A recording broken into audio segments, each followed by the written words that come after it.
as taxpayers find other ways to foot this bill. I will go to federal government and the state, because half of 285 is in DeKalb, 75, 675, and I-20.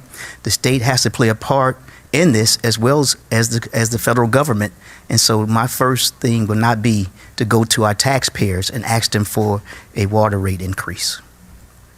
All right, Zoe, it's your turn to ask a question of Larry Johnson now.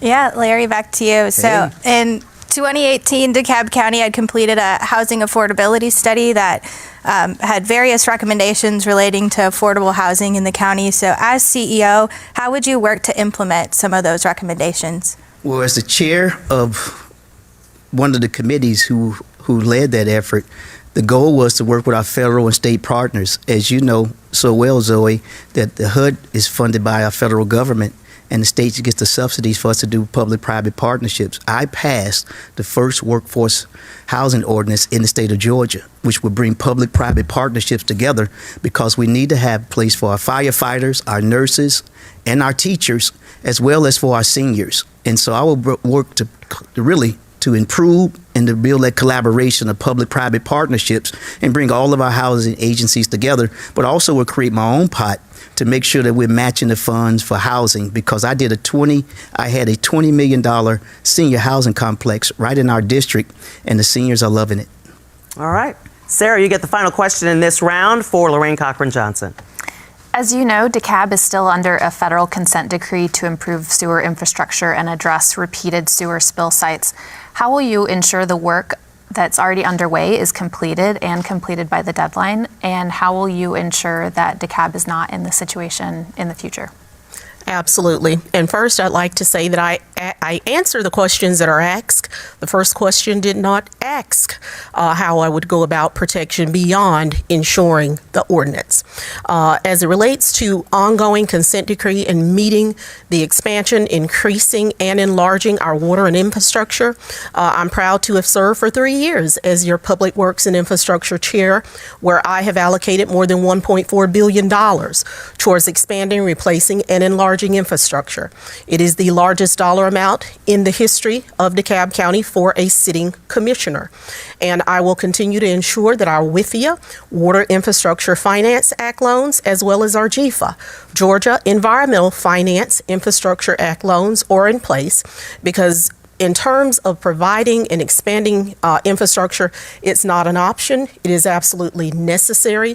Many of you are very aware of the incident that happened just days ago here in the city of Atlanta, and we don't want to have that repeat in DeKalb. I want to take a minute to ask a question of both of you really quickly. They're going to get me, but we just talked about the problem that happened in Atlanta. The current CEO has talked about raising taxes to prepare DeKalb's infrastructure. Your thoughts on that quickly, please.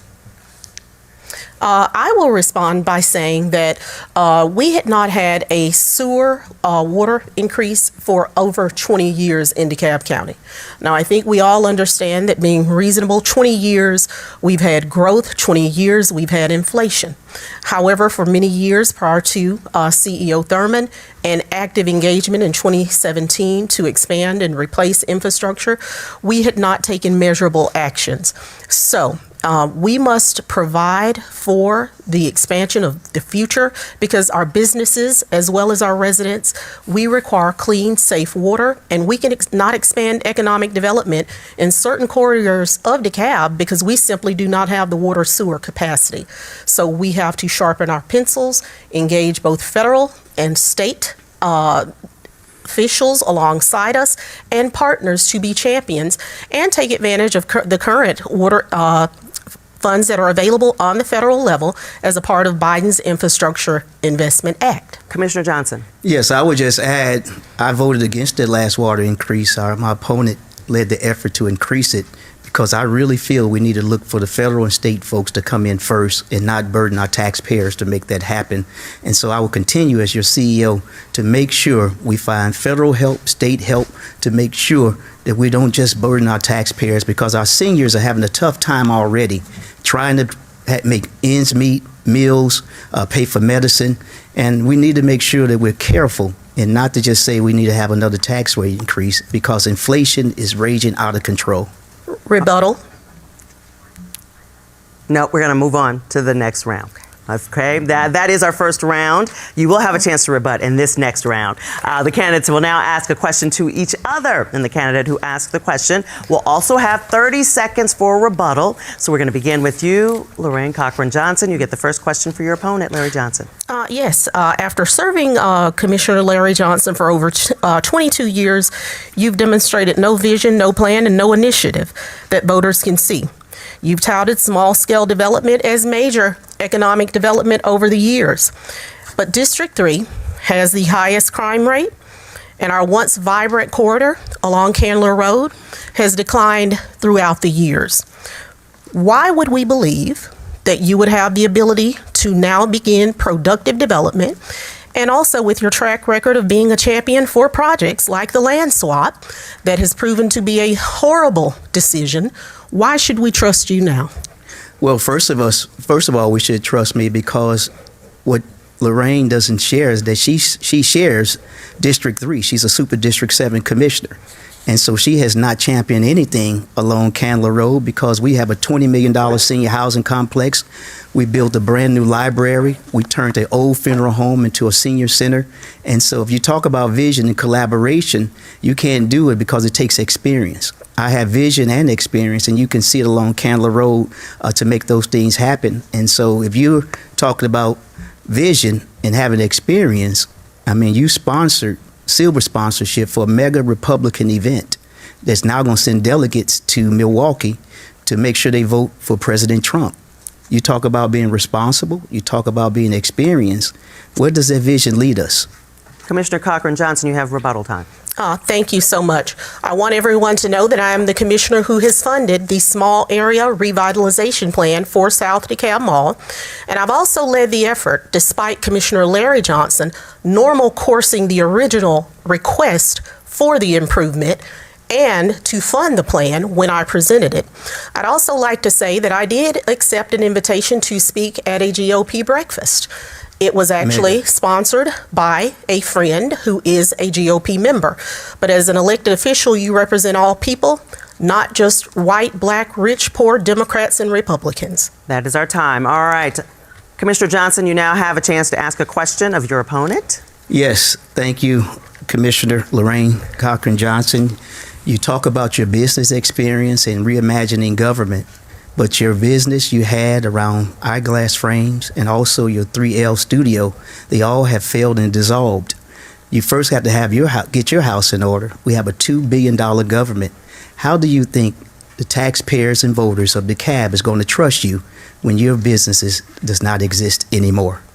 Let me be clear that any business that I've started, if I've chosen to dissolve it because of the responsibilities that I now have as a Super District 7 commissioner to commit my time to the service of the people of DeKalb, it was a personal responsibility, and it was done after careful decision making. I have been the individual who have sponsored the DeKalb County Small Business Franchise Expo for several years, and I have been personally responsible for the development of more than 32 businesses in DeKalb County through my strategic efforts. So I'm well versed in the creation of businesses. I understand when it is time to move on from a business you may have started. And all disillusions were done, and there were no adverse situations that occurred as a result of them. They were personal financial decisions for me at that time.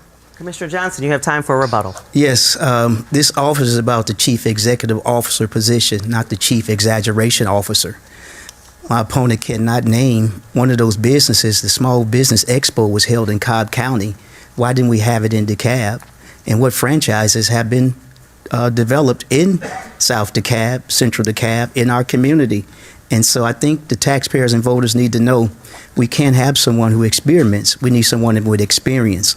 And Larry Johnson will be the CEO who gets it done, because I will not sit behind the desk or do any more studies. We need to get time for some action. All right, we could keep going on this, but we are going to move on to our second round. You are watching the runoff debate for DeKalb County CEO. We'll now go back to the panel to ask questions to the candidate of their choice until we run out of time. Now, as a point of moderator privilege, once again, I may also ask questions of the candidates. I will determine when a rebuttal is appropriate as well here. So, Sarah Gregory, you get the first question in this round. This question is for you both. DeKalb's Charter Review Commission has completed its work and made recommendations for changes.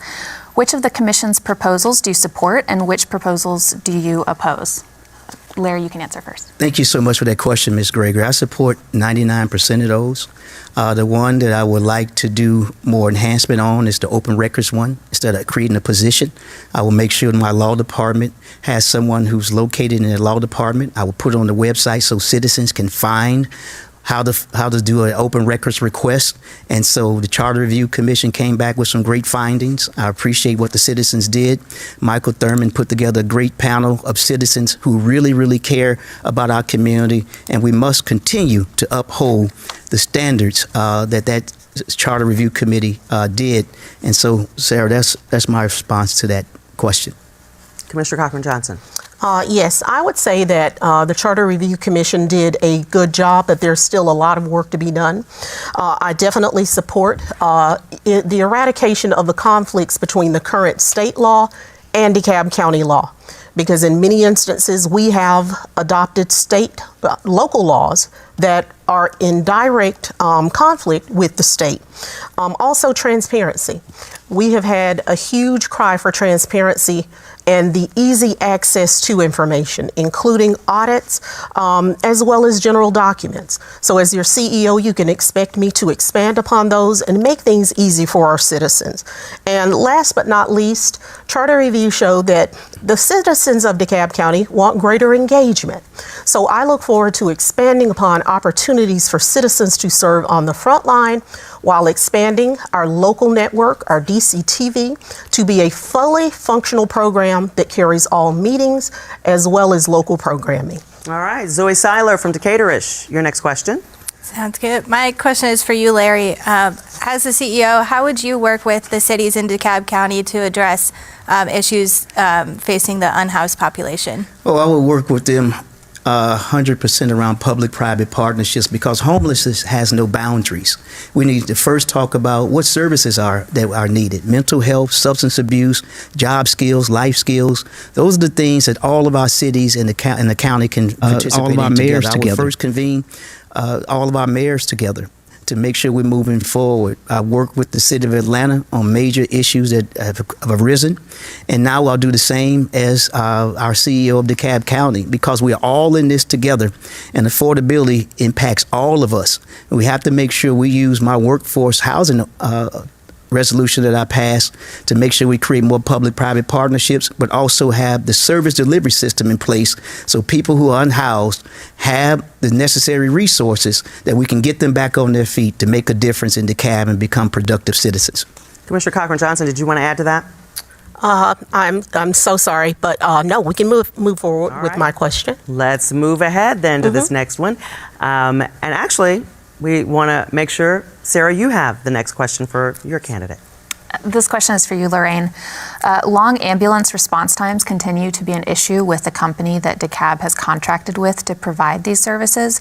What would you do to speed up response times and ensure that when people need help, they get it quickly? Absolutely. Recently, after a regional report was disclosed, it was determined that our current ambulance service, AMI, is only responding according to state guidelines to 20% of all calls. As your CEO, I think it's really imperative here that we must expand service delivery. Whether or not AMI has the ability, then if necessary, we must put the contract out to bid or determine whether we need to increase the amount of ambulances that are available. I have spoken to individuals who are within the industry, and currently the DeKalb County response system is the 8th largest in the United States. We have extreme volume, and I do believe that we must expand the amount of ambulances that are available to our residents to increase our response time, but also, if necessary, rebid the contract after careful review. Commissioner Johnson, you look like you wanted to rebut that. No, I just want to say that we need to, when a person has a heart attack or stroke, we need to make sure that we have ambulance there on the spot. I made sure as a county commissioner that we put the stroke medicine as part of all the EMS systems, because as you know, the first couple of seconds for a stroke victim is needed. And so I will make sure that our AMR are at very critical locations in our community, so we don't have to always call way downtown and get someone to come. They will be right there in areas, and I'll make them more proactive. Where are the calls most likely to happen? That's where my public health background comes in. It's all about health and wellness, and how do we make sure we educate and enforce the things that we have. All right, let's move on. Zoe Seiler, your next question. Yes, my next question is for both of you. So what issues around roads and sidewalks do you see that are impacting residents, and how would you plan to address those? I think, Larry, we could start with you. That's a great question, and I tell you again, the potholes are just messing us up. I feel like I'm playing the Frogger game. I'm always trying to dodge the pothole to get to where I have to go. We got to make sure that we fill those potholes, but then more importantly, use the SPLOST that we just passed, $500 million for infrastructure and equity, and we use that to pave our roads. Citizens are asking to see results, and we've shown those results in the first SPLOST. And what I would do in the second one, that office will continue to stay on the 6th floor with me as the CEO, because I'm going to prioritize infrastructure and equity to make sure our sidewalks, our trails are in place, that people feel a sense of accomplishment, that they paid an extra penny, and that penny is being used to make sure they get all of the resources available. And I also will match it. I'll go to our federal partners and state partners and say, hey, DeKalb County is one of the major players, not only in the state, but the nation. We need your help in partnering with us to match these resources, because where DeKalb goes, the state of Georgia goes, and this nation goes. I want to quickly interject and talk about, since you're talking public services, the public training facility that is being built. Can I get some comments from both of you on that and the status? I would like the opportunity to answer the first question, because it was posed to both candidates. Okay. I'm sorry. Go ahead. Oh, it's okay. I would like to first correct Mr. Johnson. The first SPLOST generated over $686 million, and current SPLOST is designed to produce over 800,000. Now, as it relates to our roads and infrastructure, during the first SPLOST, 85% was earmarked specifically for infrastructure, while 15% was allowed for capital and improvement plans that primarily produce for us much needed fire stations. I will say that I will continue to be committed to the infrastructure, because DeKalb County was the last player at the table, major player, to have a SPLOST program. So for over 30 years, the city of Atlanta, Cobb, and Gwinnett had a SPLOST. But under the existing leadership, which included my opponent, no SPLOST had been sought until 2017 upon the arrival of CEO Michael Thurman. Those dollars are absolutely critical, and they allow us to plan for the future. So through my leadership, we will continue to expand sidewalks as well as resurfacing of roads and address potholes. All right, thank you. Can we talk Atlanta Public Training Facility now? Commissioner Johnson, your thoughts right now? Yes, ma'am. That's very critical for our community, and I tell people all the time, I wasn't for the location of it there because our citizens were dealing with bombings and shootings. But I was for the public training facility, and I think that's key. But since we didn't win that vote, because it's part of Atlanta, we can't control it, I helped put citizens on that board to help direct the resources and training where it needs to go. New sidewalks are coming in, new cameras. They're working with McNair High School to work more around public safety careers in our community. I think you have to create a win-win when you're dealing with a situation you don't own the land, but we have to find a way for Atlanta to continue to be good neighbors, and I will, as the CEO, to make sure that that is done, that we keep doing that to make sure the citizens feel like they're being heard.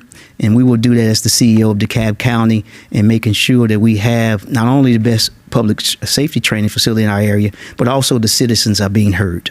Commissioner Cochran-Johnson. Yes, I will say that as it relates to the public training facility that is currently being constructed in DeKalb, but on the Atlanta side, of course, the city of Atlanta owns the land, so they are moving forward. As a sitting commissioner in DeKalb County, I learned of the project literally through news reports and the Atlanta Business Chronicle. So I'd like to say that we did not initially have a seat at the table when critical decisions were made. I, like most individuals that I represent have expressed concern. I understand the need because our officers face really critical and unique times. So the training that is necessary in everything from technology to the use of de-escalation is very critical. I look forward to having critical conversations because I feel there has been a missed opportunity for DeKalb County to be more of a partner, particularly with the use of the facility for our officers, because our current training facilities are woefully inappropriate and out of order for productive use. All right, that is all the time we have for questions. The candidates will now have 60 seconds for closing statement. Larry Johnson, you got the first closing statement. Thank you, Karen, and thank you, and Sarah, for really putting on a nice debate. Thank you to Lorraine Cochran-Johnson for being here as well. I just want to tell the citizens of DeKalb County we must come back out to vote. Early voting starts on Monday and it goes to the 14th.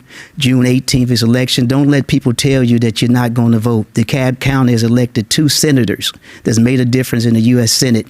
But I want to make sure you understand I'm the CEO who's going to do infrastructure equity. We're going to have the best trained, best paid public safety officials around. Education, economic development. I'm going to push for restaurants and better stores. We're going to do WIN, have our young people connected with vocational training. We're going to fill these potholes and make sure that our permitting process is fixed so small businesses does not feel like they're being left behind to make a difference in our community. We make the path by walking it together, DeKalb. Come on back out. You showed me a great win. Now we can do it again. LJ all the way. LJ all the way. See you on June 18th. All right, Commissioner Lorraine Cochran-Johnson. Yes, thank you all for actually sponsoring the debate here today, and thank you to my opponent, Commissioner Larry Johnson, for the conversation. Yes. The day of praise without productivity in DeKalb County has ended.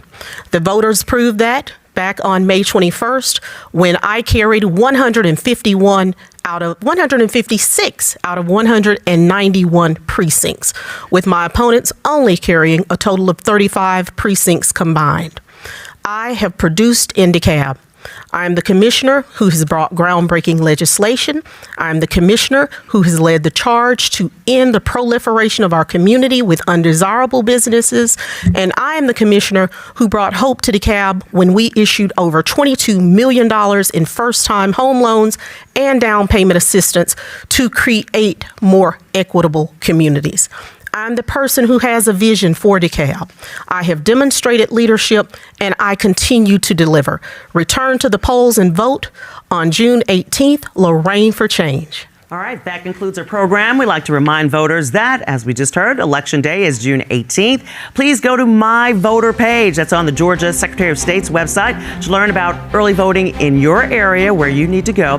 Our thanks to the candidates and to our panel of esteemed journalists. We'd also like to thank the Atlanta Press Club and Georgia Public Broadcasting for arranging today's wonderful program. For information about the Atlanta Press Club debates, visit atlantapressclub.org. I'm Karen Greer. Thank you for joining us for the Atlanta Press Club Loudermilk-Young debate series.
Hello, I'm Donna Lowry, host of Lawmakers on Georgia Public Broadcasting. Welcome to the Atlanta Press Club Loudermilk-Young debate series from the studios of Georgia Public Broadcasting. This is the Republican runoff debate for Congressional District 3. Drew Ferguson currently represents the district, but he is not running for re-election, so this is an open seat. Let's meet the candidates. They are, in alphabetical order, Mike Dugan. Spent more than 20 years in the Army, was an Army Ranger and Master Paratrooper. And Brian Jack is a senior advisor to former President Donald Trump. Now let's meet our panelists. Emily Wu Pearson is a reporter and host for WABE in Atlanta, and Chuck Williams is a reporter for WRBL in Columbus, Georgia. For complete rules on today's program, please visit the Atlanta Press Club website, atlantapressclub.org. To start the debate, each candidate will be asked 2 questions by the panel. Candidates have 60 seconds to answer their questions. Emily Wu Pearson, you get the first question to Brian Jack.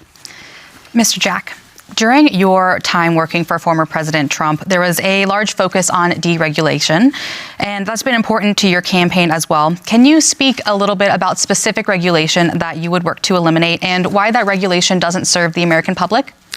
Well, thank you very much. And first and foremost, thank you all for tuning in. A few months ago, Mike and I were on stage with 5 different opponents for this congressional seat, and we're now in a runoff election. I was proud to earn 33,000 votes from the voters in our congressional district. I appreciate your confidence and your support.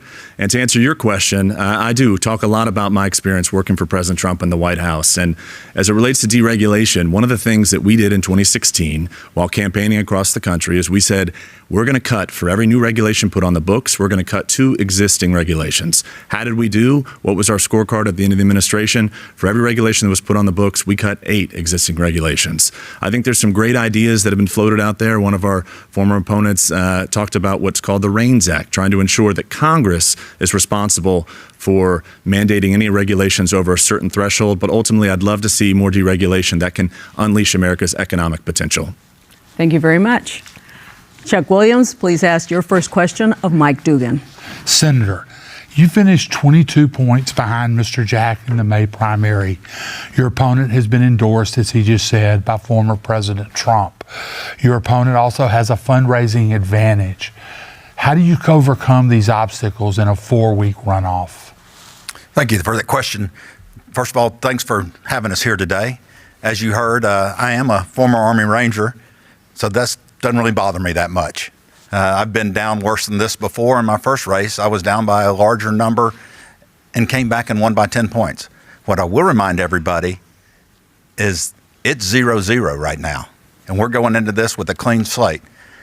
Now, I do have a little fundraising disadvantage in number-wise because 80% of my contributions have come from the state.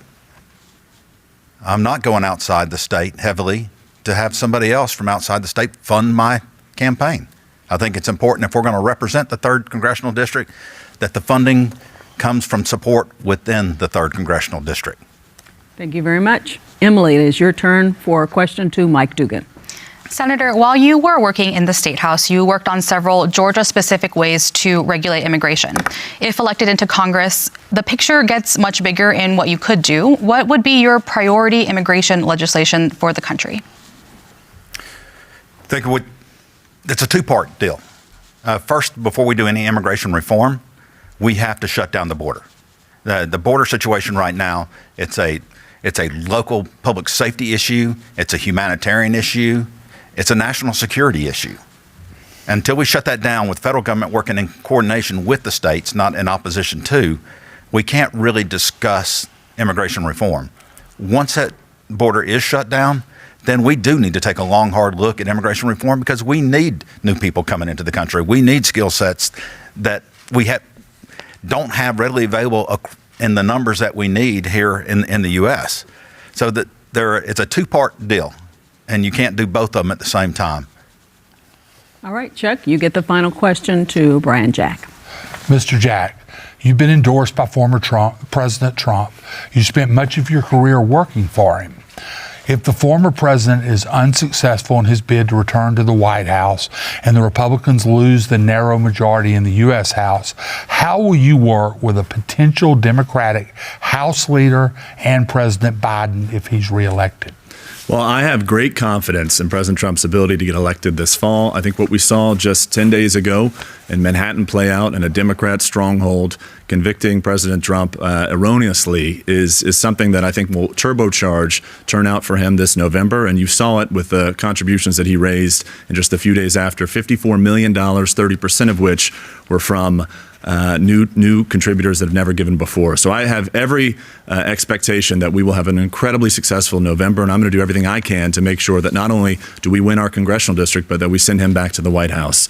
As it relates to the priorities that we have going forward, President Trump's somebody who can work with a lot of different people. I was proud to be his congressional liaison, somebody that worked for him to ensure that we were able to deliver tax cuts for the people of Georgia, deliver a secure border, deliver all the accomplishments we had over the course of his administration. We were able to do so through really strong legislation, and I was proud to play a key role in that administration. All right, thank you very much. Well, that concludes the first round. The candidates will now ask a question to each other. The candidate who asks the question will have 30 seconds for rebuttal. Mike Dugan, you get the first question for your opponent. Thank you, Brian. We've been all over this district together over the last few months, and you've heard me go on and on about my military experience and my legislative experience as the majority leader in the state Senate. And I've heard you talk extensively about the 8 straight years that you've been with President Trump. But campaign finance records and your own CV say differently. From 2021 to 2023, you were not with Trump and you were not in the district. What were you doing? Well, I'm proud, as you've noted, for those 4 years from the first to last day of President Trump's administration, I worked in the White House by his side. It was an accomplishment. Many of my colleagues did not last that entire time, but I was proud to work by his side for those 4 years. And after the administration ended, President Trump, myself, and Kevin McCarthy sat down, and we decided that the most important thing we could do during the 22 election cycle was to fire Nancy Pelosi. And I will never apologize for firing Nancy Pelosi. And on day one of President Trump's reelection campaign in November of 2022, I was named one of his top 3 advisors, and we crisscrossed our state, crisscrossed the country to ensure that we could put President Trump in the place that he is today as the Republican nominee for president and as the 47th president of the United States. All right, thank you. Mike Dugan, rebuttal. Thank you. Unfortunately, the red wave that we were all hoping for at that time did not come to fruition. And I appreciate you mentioning former Speaker McCarthy at that time, because that kind of explains why 97.4% of your contributions have come from outside of district, 55% have come from special interest groups and PACs. This sounds a lot to me like the same old D.C. politics of D.C. money trying to come in and sway a local election. Thank you very much. Brian Jack, it's your turn to ask a question. Well, I appreciate that. And you often do, Senator Dugan, talk about your legislative record. And as the viewers are watching, when you're thinking about going to the beach this summer, traveling to see your neighbors, or traveling with your neighbors to go on vacation, more often than not, you're going to be frustrated by the gas prices that you see over and over again. Gas prices continue to rise. We saw that certainly in 2021 when Joe Biden enacted his disastrous economic policy. So my question is, as it relates to your legislative record, have you ever voted to raise the gas tax? Thank you. In 2013, HB 170 came across, and it consolidated different forms of taxes into one unified code. And the first thing that happened after that was the price of gas went down. Also, since that time, as the majority leader, I've cut your state income taxes 3 times, including the largest income tax in state history. In Georgia, while I was in the Senate, we got rid of the state portion of the property tax. When I was in the Senate, we got rid of the death tax in Georgia. So we have made massive cuts. But one of the other things that we did was we returned $2 billion of excess funds to the taxpayers. So I'm pretty proud of my tax record of reducing the tax burden on Georgians and make us the most tax-friendly state in the nation. Brian Jack, rebuttal? Well, ultimately, that 2015 vote to raise the gas prices or raise the gas tax 6 cents a gallon represented the largest tax increase in the history of Georgia. And as I've noted before, I do talk about my record with President Trump a lot because I think that's a record that worked for our congressional district. And I was very proud to be one of his point folks working with Congress to pass the Tax Cuts and Jobs Act of 2017. Our next Congress is going to have to grapple with many of those provisions sunsetting. I would be proud as your next congressman to work alongside President Trump and for our district to cut taxes and ensure we have prosperity going forward. All right, thank you very much. That concludes our second round. You are watching the runoff debate for Congressional District 3. We'll now go back to the panel to ask questions to each of the candidates of their choice until we run out of time. As a point of moderator privilege, I may also ask questions of the candidates, and I will determine when a rebuttal is appropriate. And I'm going to use that moderator privilege right away. I'm going to ask about partisan gridlock. Brian Jack, partisan gridlock in Washington frustrates many people as it prevents meaningful progress. It was an issue during your time in the Trump administration, and it continues under the Biden administration. There's a high likelihood that it will persist after the November election. What steps would you take to avoid the same inefficiency? Well, I think we had one of the most successful administrations in recent history, and we did that in both a Republican House and a Democrat House. But I would also say, just speaking to who I am as a person and how I try to conduct myself, if you look at, again, how this race has unfolded, of the folks that didn't make the second round, our fellow opponents in the first round, they endorsed me. We may have had disagreements in the first round, but they certainly rallied around my candidacy. Mike Crane and Philip Singleton endorsed me. I think that shows an ability to work across a different spectrum to ensure that you can do what's necessary for our congressional district. And I'm proud to have played such a key role in President Trump's administration, working with both that Republican House and working to notch policy wins in the Democrat House as we achieved back in 2017 to 2021. Thank you very much. On that same topic, Mike Dugan, if elected, you will face a different and distinct challenge. You served as a leader in a Republican-controlled General Assembly, and any policies during your time went very smoothly. How do you plan to deal with the partisan gridlock that prevents things from moving in Washington, though? Well, they didn't go smoothly by accident. They went smoothly because of the leadership, the experience that I brought to the table within the Senate. You have to treat people with respect and fairly.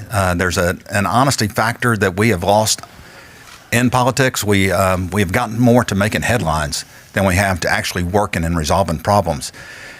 One of the things that I've always been proud of is, even as majority leader, it was important for me to not only pass meaningful legislation, but to get everybody else involved in the process, to have their voices heard, and to get a consensus moving forward where we had a majority of a majority with every issue that we brought to the floor before we ever brought it to the floor.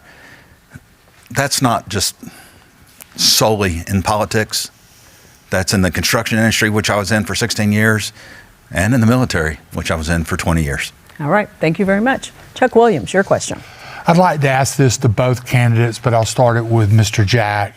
In 2019, Congressman Drew Ferguson, the man both of you want to replace, and Democrat Sanford Bishop joined forces to pressure HUD to stop funding a substandard Section 8 housing complex in downtown Columbus. People were living in squalor. One man died as a result of those conditions. Will you work with Democrats, including the 2 U.S. senators, to address critical community issues? Well, I'm grateful for that question. And one of the things that I'm hopeful for is in Columbus, obviously an area you know very well, there's a really good opportunity going forward to invite the semiconductor industry to move in. You see this Chips for Chips initiative. United Way is doing incredible stuff in the Columbus metropolitan area. And I think in that vein, we should do everything we possibly can to ensure that we have policies, that Congress enacts policies that enables business to thrive throughout our state. that industry itself, what the community in Columbus is trying to do. They're rallying around each other to ensure that they can invite the semiconductor industry to come into the district, and they've got a great workforce. You've got a lot of Army veterans there that want to do what they can. You've got Columbus State University. You've got great supply chain connections with the Atlanta airport not too far away. That's exactly the type of issue that I would want to help advance and advocate for if elected to Congress, and I'm very proud of the work that some of our fellow citizens are doing in that community to try to make their community better for generations to come. Thank you. Mike Dugan? Yeah, I am unashamedly conservative. There's never been a question about that. But that does not mean that you disregard other people that were elected by the same number of people that you represent in your districts. I also understand that as an elected official, you don't solely represent Republicans or Democrats or Libertarians or Independents. You represent all of them. I've also learned through experience, and you'll hear me talk about that a pretty good bit, that I don't always have all the answers. And it's some of the best decisions we've ever made is listening to people from all sides of an issue, coming together and creating something that actually is better than any one of us could do by ourselves. We've got a great history of working across the aisle and working, honestly, across factions within the respective parties. So I don't think that'll change going to Washington. All right. Thank you very much. Emily? I have another question for the both of you. I'll start with Senator Dugan. Student loan debt has been a really hot button issue lately. I'm wondering if you could describe what you see the role of the federal government is in helping people manage student loan debt.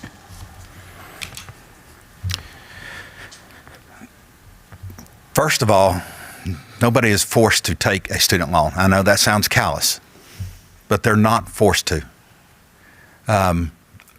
So when we're looking at student loan forgiveness across the board, you're forgiving it to that one person, but you're putting that burden on everybody else. Our children have gone to college. We have to deal with it as a family. One of the things I would like to take into consideration is we kind of start limiting the amount of student loans you can give a student, because right now they can get 3 times what the tuition load is for student loans, and they're doing it by agencies that, even if you go bankrupt, are not covered by that. So what I would like to look at the federal level is, should we start including the ability to use this in a bankruptcy decision instead of the way it's set up right now?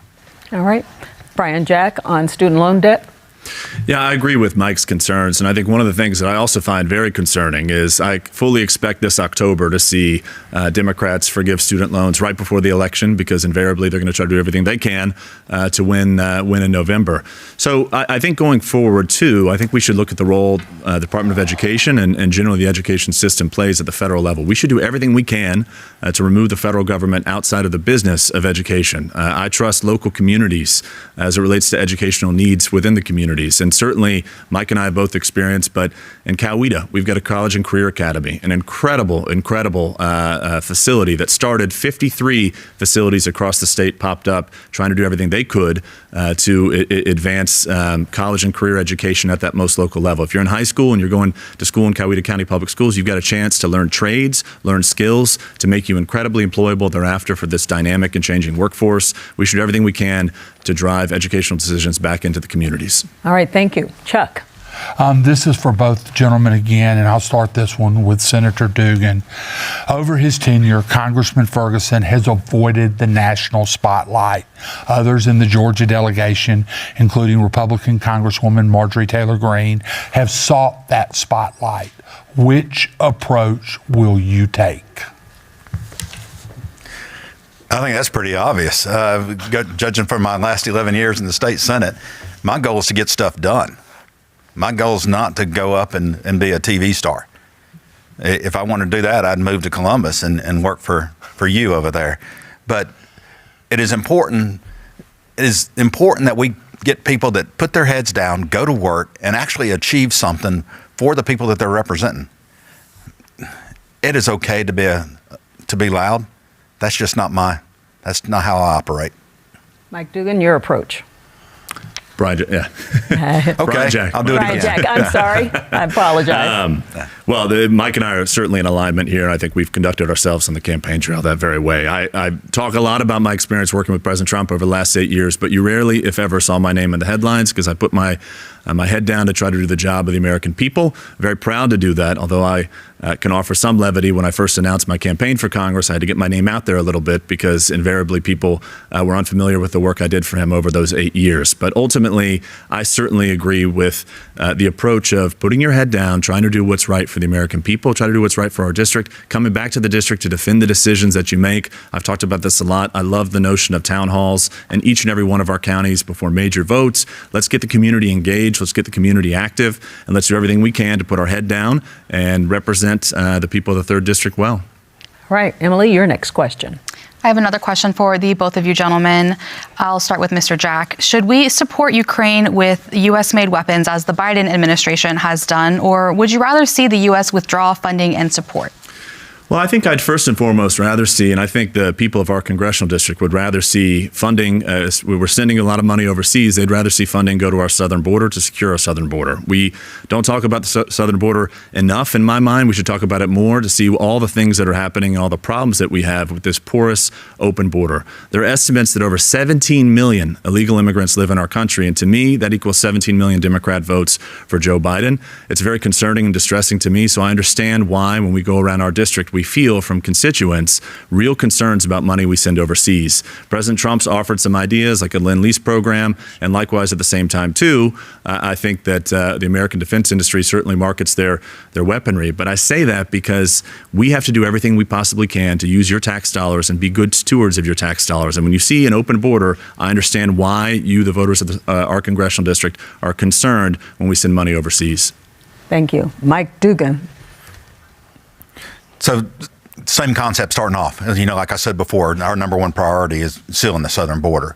So we need to get that taken care of. When I was in Iraq, I can remember planes with pallets of cash coming in. I don't know what we got for that. I know there's no accountability of it. So no, I don't support that. And I was thankful that President Trump came in support of the Lend-Lease because he did it about a week after I started talking about it on the campaign trail. And it was not being received very well. For some reason after that, it started getting received better, so I appreciate it. But if you look at the Lend-Lease program that we did during World War II, after World War II, I think that's more of a model that we ought to have. It's not a cash dump. That's not sustainable. But if you do a loan of equipment with $1 with an anticipated reimbursement, I'm more comfortable with that. Chuck, one quick question. This will go to both of you very quickly.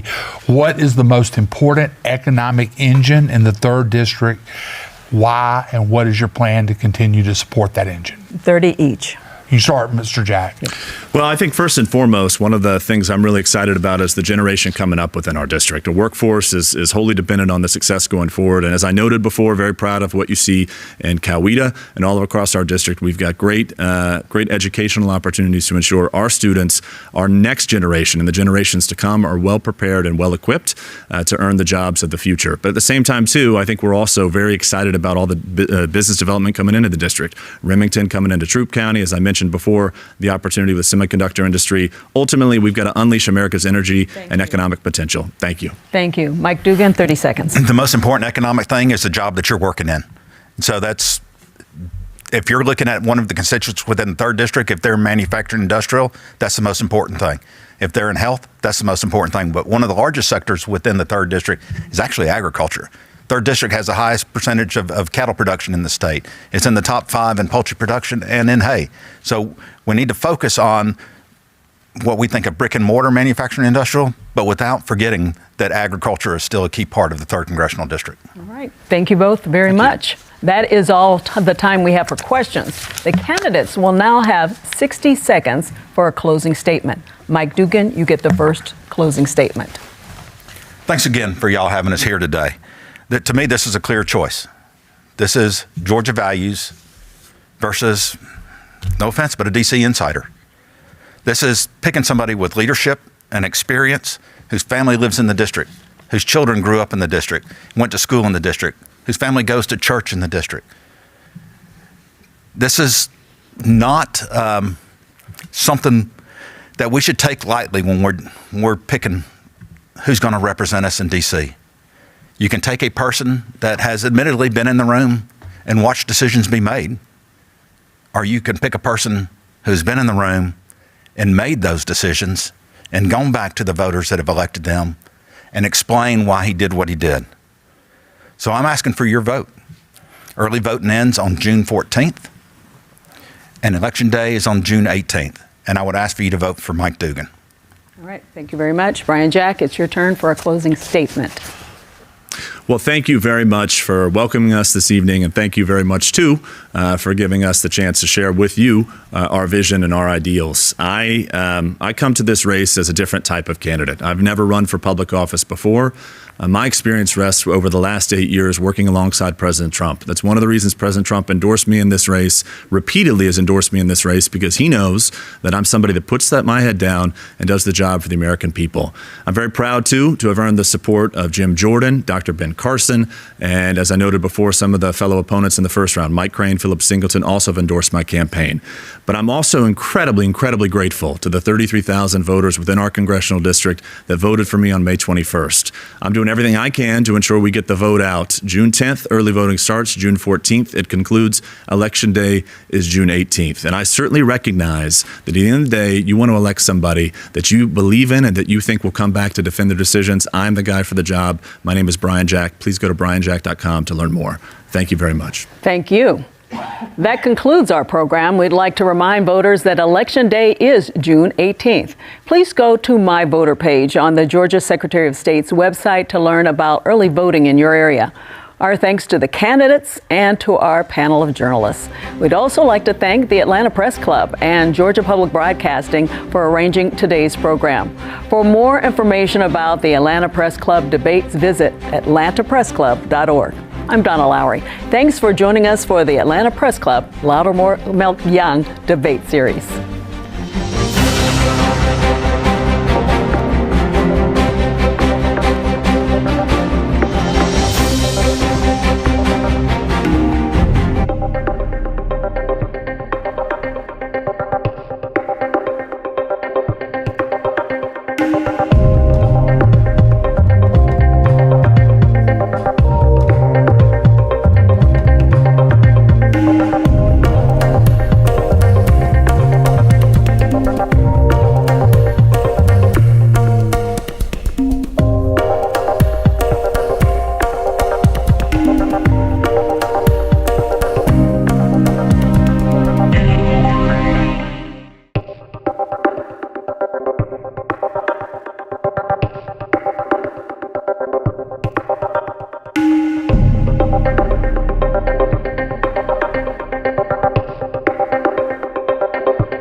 Hello, I'm Donna Lowry, host of Lawmakers on Georgia Public Broadcasting. Welcome to the Atlanta Press Club Loudermilk-Young debate series from the studios of Georgia Public Broadcasting.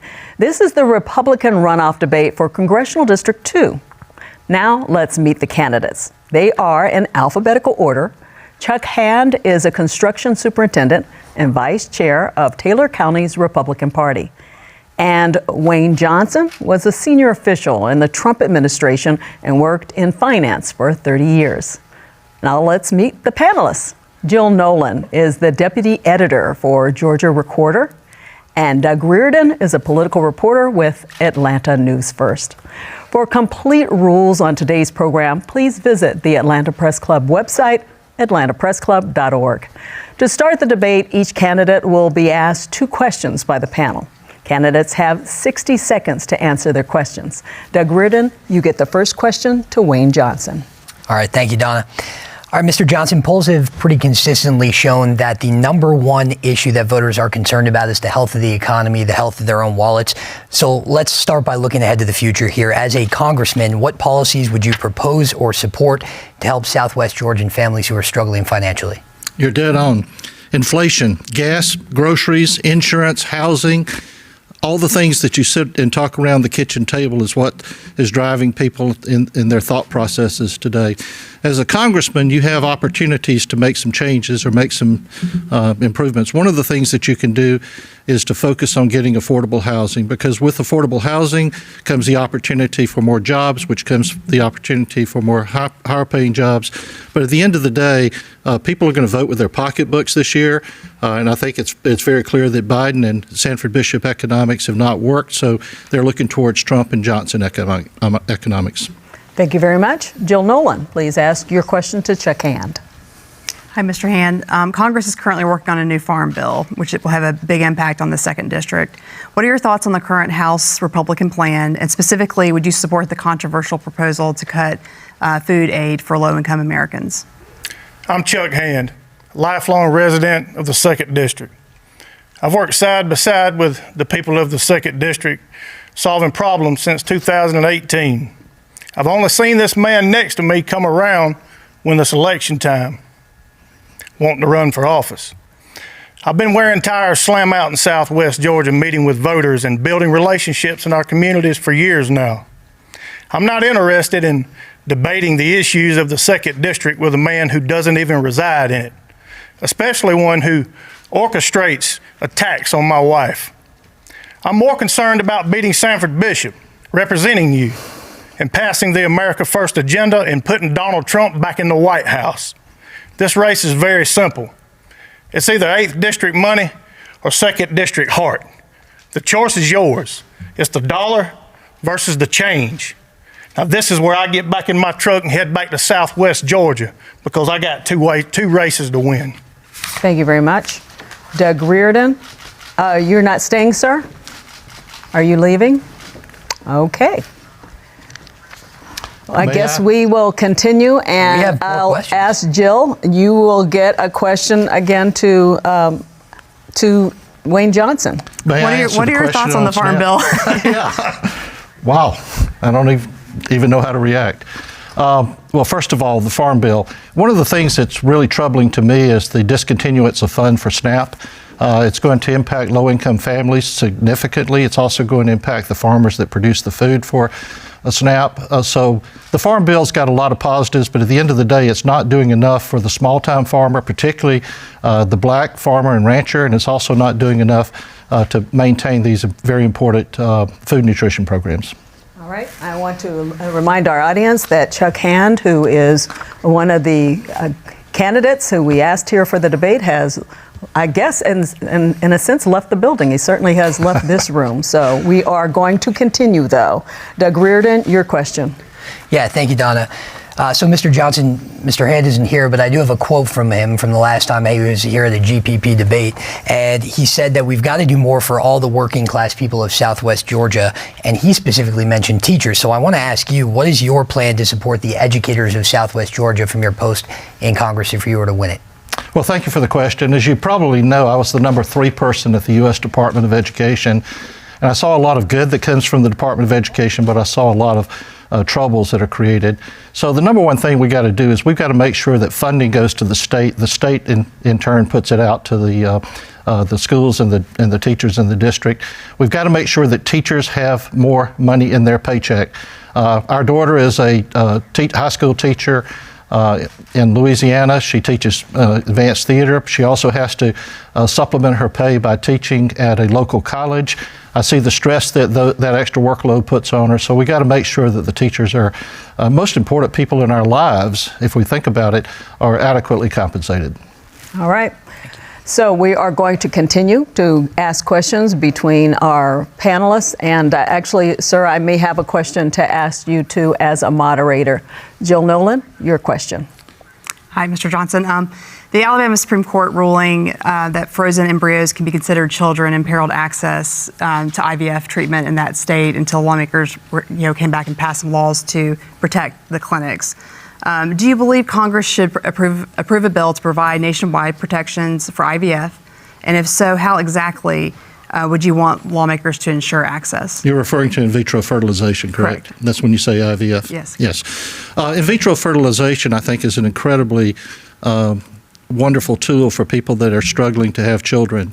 Everybody wants children in their lives, and so people that, for some reason or another, do not have the ability, I think it's an important undertaking. I do not believe the federal government should be paying for either abortion, nor should the federal government be paying for in vitro fertilization.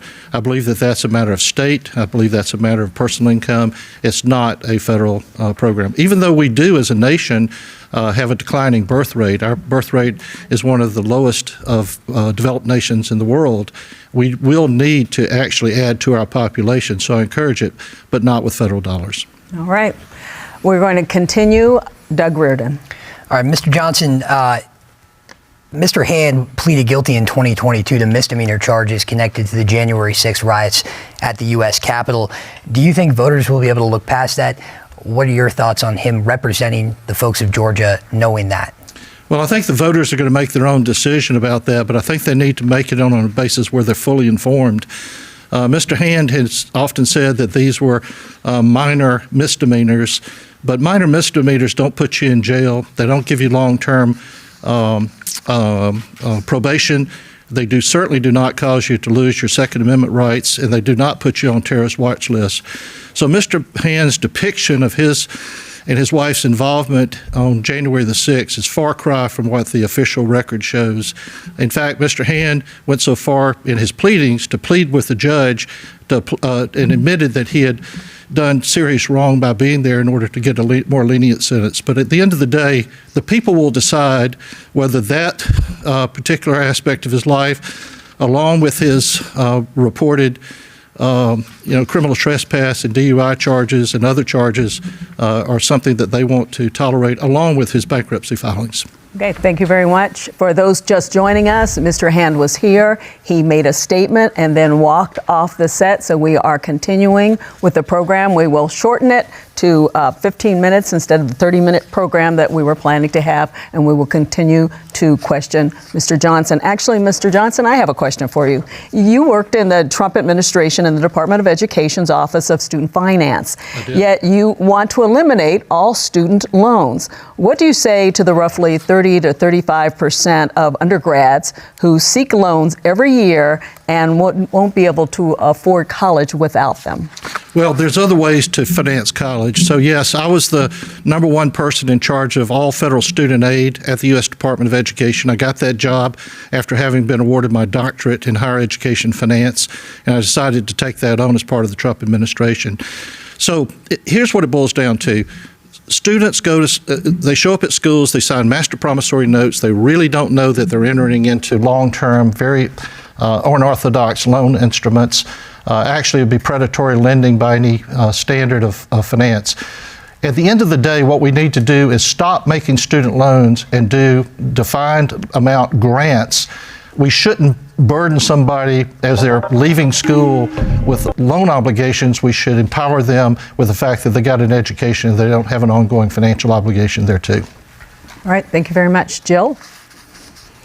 The U.S. Drug Enforcement Administration has proposed loosening the federal prohibition on marijuana. Is that a good or bad thing? Well, I think medical marijuana has proven to be very, very effective. We regulate all kinds of drugs at the federal level. I think it is time for federal regulation to apply to marijuana. Different people have different opinions, but I think this is something that needs to be hashed out at the federal level. Instead, we have this this basically quilted fabric of marijuana based upon state by state. This is important enough for us to deal with. All right, thank you very much. Doug Reardon, your question. All right, Mr. Johnson, an immigration question for you. Yes. The murder of Georgia College student Laken Riley put Georgia squarely at the center of the conversation about immigration policies, not just at the federal level, but as Governor Kemp has said many times, every state is a border state, and so at the state level as well. So what would you do from your post in Congress to address the crisis at the border, but also illegal immigration here in Georgia? Well, first of all, let me state that I think legal immigration is a powerful force that we need to harness. Illegal immigration is out of control. Asylum is out of control. The particular individual that that killed the lady was here on asylum. He was from Venezuela, and the minute he touched soil, he got basically a 7-year free ride. We have got to basically get control of this freewheeling asylum policy.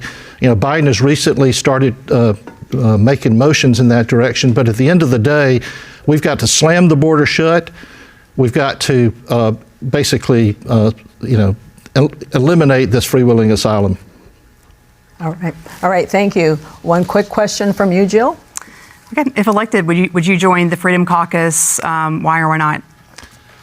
I haven't even thought about it. So the answer is I need to be a member of Congress to be able to fully understand and make that decision.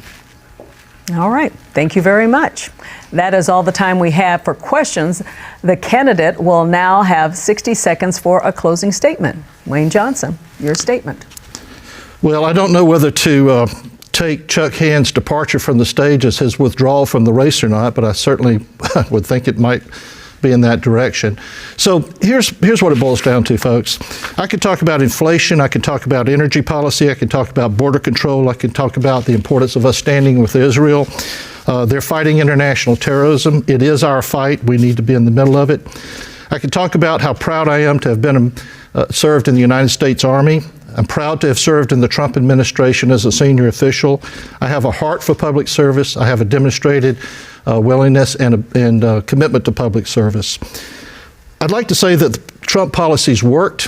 They will work again. They will particularly work again if I'm a member of the Congress to support. I know that they work because I was there. So I'm Wayne Johnson, candidate for the United States Congress. I want to represent all of the people of Middle and Southwest Georgia. I'm the right man at the right time with the right experience to defeat long-term Congressman Sanford Bishop.